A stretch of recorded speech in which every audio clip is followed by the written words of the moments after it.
सकते हैं ना रहना है। अब छात्र लोग चाहेगा तब न रहेंगे, जब बात कर रहे हैं हम समर्थन में है तो है। जुलाई को हम लोग गर्दनी बाग धरना स्थल पर सरकार के खिलाफ बैठेंगे। जब बिहार के लोग बेरोजगार हैं तो बाहर के लोगों को मौका क्यों दिया जा रहा है? सीपीआई विधायक जी के आवास पे मौजूद हैं और बड़ी खबर आप लोग को मैं दिखलाना चाहूँगा, इसलिए कि अंदर में बैठक चल रही है। शिक्षा विभाग के जितने भी बड़े नेता हैं, चाहे मैं बातें करूँ नियोजित शिक्षकों का जितने भी नेता हैं, सारे लोग का अंदर में बैठक चल रहा है विधायक जी की अध्यक्षता में, जिसमें आपको सत्यदेव राम जी जो भाकपा माले के जो नेता हैं, उप नेता हैं, वो भी मौजूद हैं। और दूसरी तरफ जो संदीप सौरभ सीपीआई के जो विधायक हैं वो भी मौजूद है। अभी तमाम जितने भी नियोजित शिक्षक के नेता हैं अंदर में बैठक चल रहा है नियमावली 2023 को लेकर और फिर डोमिसाइल मुद्दा को लेकर कि अंदर में क्या कुछ आने वाले समय में कैसे आंदोलन होगा, आंदोलन की रणनीति क्या होगी, आने वाले समय में कैसे क्या कुछ करना है बिहार के शिक्षा विभाग के लिए।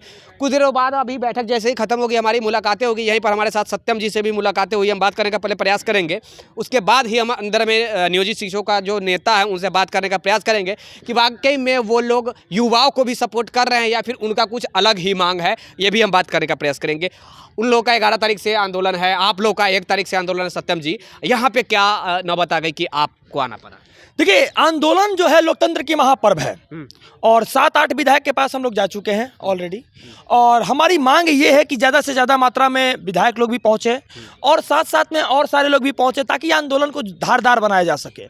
आंदोलन ये जो है लोकतंत्र का महापर्व मनाने के लिए पूरे बिहार से लोग आ रहे हैं और बिहार के अंदर रहने वाली जितने सारे लोग हैं बेरोजगार हैं। जब बिहार के लोग बेरोजगार हैं तो बाहर के लोगों को मौका क्यों दिया जा रहा है? आखिर बिहार के बाहर में जाकर तेजस्वी यादव या नीतीश कुमार कोई अपना विधायक अपने मंत्री बनने के लिए वोट थोड़े मांगते हैं। आखिर बाहर जाकर इनको देने की जरूरत क्या पड़ गई? आखिर कैसा महागठबंधन की बैठक हुई, उस बैठक में इस नियमावली को 15 दिन के बाद मेजर चेंजेस कर दिया गया है। हाई कोर्ट में मामला है। देखिए एक मिनट सत्यम जी, अभी नियोजित शिक्षकों को भी नेता लोग आ गए हैं, हम बात करने का प्रयास करेंगे अंदर में बैठक में क्या कुछ हुआ, क्या अंदर में बैठक की क्या निर्णय लिया गया सर? देखिए, आज बिहार शिक्षक संघर्ष मोर्चा की अहम बैठक माननीय विधायक संदीप सौरभ जी के नेतृत्व में आयोजित किया गया था और आज हम लोगों ने यह निर्णय लिया है कि अगर सरकार नियोजित शिक्षकों को बिना शर्त राज्यकर्मी का दर्जा नहीं देती है तो 11 तारीख को हम लोग गर्दनी बाग में ज़बरदस्त आंदोलन करेंगे और इसके बाद आगे की रूपरेखा की घोषणा भी उसी दिन हम लोग तय कर लेंगे। अगर सरकार हमारी बातों को नहीं सुनती है तो हम लोग है, इसलिए समय रहते सरकार चेत जाए। रोज़ रोज़ नियमावली में संशोधन कर करके बिहार के युवाओं को भी दिग्भ्रमित कर रही है और यहाँ तक कि सबसे पहले इन्होंने बिहार के सारे शिक्षकों की योग्यता पर भी सवालिया निशान उठाने का काम किया था, जो कि पूरी तरह से गैरकानूनी था। जबकि आपके द्वारा ये बिहार के शिक्षक नियुक्त किए गए थे, 20 सालों से विद्यालय में कार्यरत हैं, 10 साल से जो लोग काम कर रहे हैं उनकी योग्यता पर आप अंगुली उठाने का काम किया है और आज बिहार के नौजवान युवकों की भी योग्यता पर आप सवालिया निशान उठा रहे हैं, कह रहे हैं कि मैथ में, इंग्लिश में, साइंस में बिहार में शिक्षक नहीं है, जो बिहार में योग्य युवा नहीं है, इसलिए हम बाहर से उसको बुला करके यहाँ रोजगार देंगे। ऐसे ये शिक्षा मंत्री जी को ये सोचना चाहिए कि चले जाएं दिल्ली में जा कर के, दूसरे राज्य में जा कर के घूम लें और उस विद्यालय में जा कर के उनको अध्ययन करना चाहिए कि बिहार के बाहर जितने भी राज्य हैं उन सारे विद्यालयों में बिहार के शिक्षक जा कर के बच्चों को पढ़ाने का काम कर रहे हैं। दिल्ली के अधिकांश विद्यालय में बिहारी शिक्षक वहाँ शिक्षा दे रहा है और इनको बिहार के युवाओं पर भरोसा और विश्वास नहीं है। यह कितनी हास्यप्रद बात है। इसलिए बिहार के शिक्षकों और बिहार के युवाओं पर विश्वास रखें। यहाँ के लोग, आप रोज़ भाषण में माननीय शिक्षा मंत्री जी कहते हैं बिहार आर्यभट्ट की भूमि रही है, बुद्ध की भूमि रही है, यह ज्ञान की भूमि है और रोजगार देते समय में, लेकिन रोजगार देते समय में आप कहाँ भूल जाते हैं? लेकिन भैया एक बात, इसलिए बिहार के लोगों की योग्यता पर सवालिया निशान न उठाएं। सबसे पहले इनको आप रोजगार देने का कार्य कीजिए और जो लोग पहले से कार्यरत हैं उनको बिना शर्त राज्यकर्मी का दर्जा दें, अन्यथा परिणाम भुगतने के लिए आप तैयार रहें। 1 तारीख से एक मिनट सत्यम जी, 1 तारीख से कल तमाम स्टूडेंटों का, भावी शिक्षक उन लोग का आंदोलन स्टार्ट हो रहा है, क्या आप लोग का उसमें भी समर्थन है या फिर अलग? बिल्कुल रहेगा, क्योंकि यहाँ के युवा ही बिहार के भविष्य हैं। हमारा समर्थन, हमारा सहयोग हमेशा इन युवाओं के साथ रहेगा। जी, तो यहाँ पे किन की अध्यक्षता में हुई है सर, एक बार थोड़ा बता दें। आज की बैठक माननीय विधायक संदीप सौरभ जी के नेतृत्व में किया गया था, जिसमें करीब 15 नेतृत्वकर्ता शिक्षक संगठन के आज की बैठक में उपस्थित रहे हैं और हम लोगों ने सर्वसम्मति से यह आज तय किया है 11 जुलाई को हम लोग गर्दनी बाग धरना स्थल पर सरकार के खिलाफ बैठेंगे।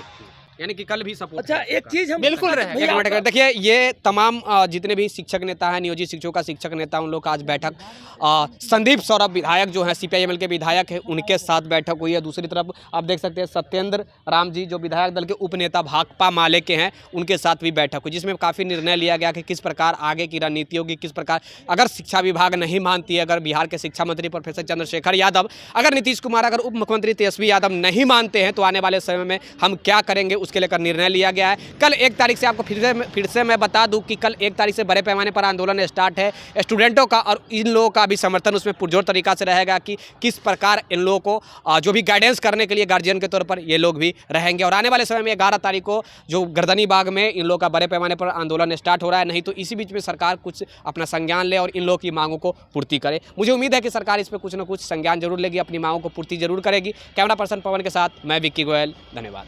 वो सब्जेक्ट तो वो तो +2 में होता है, +2 में ही ना सब्जेक्ट वाइज आप लेते हैं। +2 में कहीं भी बाहर के स्टेट में स्टेट नहीं होता है, बाहर के दूसरे राज्य में STET का परीक्षा नहीं है, वो सिर्फ बिहार में ही है। उसी तरीके से 8 से 10 इसमें भी दूसरे स्टेट में कोई परीक्षा नहीं है स्टेट का। तो आप तो स्टेट यहाँ कंपलसरी किए हुए हैं। तो प्रैक्टिकली अगर देखा जाए तो डोमिसाइल हटने का जो नुकसान है, बाहर के जो छात्र हैं वो अगर अप्लाई कर पाएंगे तो सिर्फ प्राथमिक में कर पाएंगे, क्योंकि उनके पास स्टेट नहीं होगा, स्टेट उसी बिहार में होता है। तो प्राथमिक में तो कोई सब्जेक्ट वाइज होता ही नहीं है। शिक्षा मंत्री तो कंफर्म नहीं किया है सर कि केवल हम प्राथमिक के लिए ही अलाउ करें पूरे भारत में। शिक्षा मंत्री क्या कहे हैं? शिक्षा मंत्री कहे हैं ना, संशोधन ही कर दिया नियमावली में। नियमावली में संशोधन यही किया गया कि डोमिसाइल हटा दिया गया है। अब डोमिसाइल हटाने से बाहर के राज्य के लोग अप्लाई कर सकते हैं, लेकिन फॉर्म भरने का जो एलिजिबिलिटी है वो क्या है? +2 में STET है, 8 से 10 में STET है ना। STET किस राज्य में STET होता है बिहार छोड़ के? प्रारंभिक पर प्रभाव पड़ा, और प्रारंभिक में शिक्षक होते नहीं हैं, सब्जेक्ट वाइज होते नहीं हैं। तो ये कहाँ का पैर जोड़ रहा है? सर बिहार में तो बहुत सारे स्टूडेंट अभी भी रास्ते पर बहुआ रहे हैं 3-4 सालों से, आप तो देख ही रहे हैं सीटेट बीटेट तो गलत कर रही है सरकार को। तो चाहिए था कि पहले इस बहाली को करते, उसके बाद दुनिया भर का जो आपको एक्सपेरिमेंट करना था वो करते रहते। अब इसमें आपने एक नया नियम लाया, उसके बाद 8 को संशोधन ला दिया, कुल मिला के बहाली हमको लगा कि फंस न जाए, तो दिक्कत तो है ना। तो ये अगर मानिए कोर्ट में जाती है तो ये रुक भी सकती है? ये तो विशेषज्ञ लोग बताएंगे, लेकिन संभव है। शिक्षा मंत्री का एक बयान आया है कि मैथ, साइंस और इंग्लिश का बिहार में नहीं मिलता है, इसीलिए हम दूसरे राज्य वालों को आमंत्रित किए। तो उनको ये समझ में नहीं आ रहा है कि प्रारंभिक में मैथ साइंस की आवश्यकता नहीं होती, और दूसरा वही तो हम कह रहे हैं कि प्रारंभिक में वहीं तो वहाँ तो कोई सब्जेक्ट वाइज टीचर है नहीं। जहाँ सब्जेक्ट वाइज टीचर है वहाँ तो दूसरे स्टेट में STET की परीक्षा नहीं है। और बिहार के ही हम बता रहे हैं कि स्टेट 19 का जो रिजल्ट था उसमें सारे सब्जेक्ट में लोग, यही फिजिक्स, केमिस्ट्री, मैथ और इंग्लिश में बता रहे हैं, सारे सब्जेक्ट में स्टूडेंट्स जो थे वो सब्जेक्ट वाइज मेरिट लिस्ट में आए हुए लोग थे। तो आप बस कैसे नहीं कह रहे हैं कि हमको मिलते नहीं है, छात्र नहीं मिल रहे हैं? तो वो मेरिट लिस्ट में आए हुए हैं। दो निश्चित तौर से समर्थन कर रहे हैं। आंदोलन में रहना है सर, रह सकते हैं, अब छात्र लोग चाहेगा तब न जा रहेंगे। जब बात कर रहे हैं हम समर्थन में है तो है कहीं ना। शिक्षा मंत्री की इस बयान से बिहार वासियों की बदनामी भी तो बाहर में हो रही है सर। हम तो कह रहे हैं कि इस बयान का कोई मतलब ही नहीं है। आज की बैठक इस में बयान उन्होंने क्यों दिया, क्यों नहीं दिया, ये तो वही बताएंगे। आज की बैठक में हम लोगों ने निर्णय लिया कि आने वाले 11 तारीख को शिक्षक संगठनों की ये बैठक है, जो बिहार में 4 लाख नियोजित शिक्षक हैं उनकी बैठक थी। इसमें हम लोगों ने यही निर्णय लिया है कि 11 तारीख को विधानसभा के बाहर आंदोलन होगा। 12 तारीख को बिहार के जितने माननीय विधायक हैं उनके आवास के बाहर वहाँ के स्थानीय शिक्षक, उनके विधानसभा क्षेत्र के स्थानीय शिक्षक पहुँच करके अपनी बात उनसे कहेंगे। क्योंकि आप देखिए इसमें इतना अतार्किकता है। जब शिक्षा विभाग ने लेटर जारी किया तो जो रिक्तियाँ मांगी गई थी सारे जिलों से, वो रिक्तियाँ मांगी गई थी कैसे कि आप ये बताइए कि आपके यहाँ कितने परमानेंट टीचर हैं, 34,450 जो हैं, आपके यहाँ कितने नियोजित शिक्षक हैं और खाली पद कितने हैं। तो खाली पद जोड़ के सरकार ने कहा कि 1,70,000 खाली हमको मिला है। तो आप जब रिक्तियाँ मांगे ही नियोजित शिक्षक का नहीं थे, तो इन पदों पर नियोजित शिक्षक को आप कैसे कंटेस्ट करवा रहे हैं, कैसे उस पर उनका परीक्षा ले रहे हैं? आपने मांगा था रिक्तियाँ जो खाली पद हैं, तो खाली पद पर नए लोगों को आप लेते। आप कह रहे हैं कि खाली पद पर पुराने जो शिक्षक है, जो कार्यरत शिक्षक थे, उनको भी आप शामिल करवा ले रहे हैं। तो इसमें कहीं कोई तर्क नहीं है। ये सिर्फ ऐसे बीमारी, मतलब एक अनजान सा बीमारी पकड़ लिए और उससे कहीं से भी इलाज शुरू कर दिए। हम कह रहे हैं कि स्कूलों में दिक्कत है, सरकारी स्कूलों में क्वालिटी का दिक्कत है, लेकिन जितना दिक्कत है उससे बहुत ज़्यादा बदनामी किया गया है। एक टीचर का बात पकड़ के पूरे टीचर को कहा जाता है कोई पढ़ा नहीं रहा है।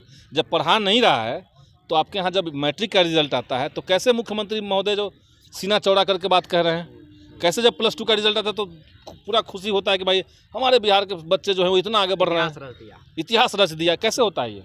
अब अचानक से आपको लगने लगा कि पढ़ाता कोई नहीं है, योग्य ही नहीं है। तो क्वालिटी अगर कम भी आपको लग रहा है, क्वालिटी आपको मेंटेन भी करना है तो उसका एक तरीका होगा ना। क्वालिटी तो उस समय खराब कर लेना जब मुखिया के द्वारा जब नियुक्ति दिवाला जो मुखिया के द्वारा नियुक्त होकर के आए शिक्षक, ठीक, उन्होंने भी परीक्षा दे करके अपना योग्यता साबित कर रखा है।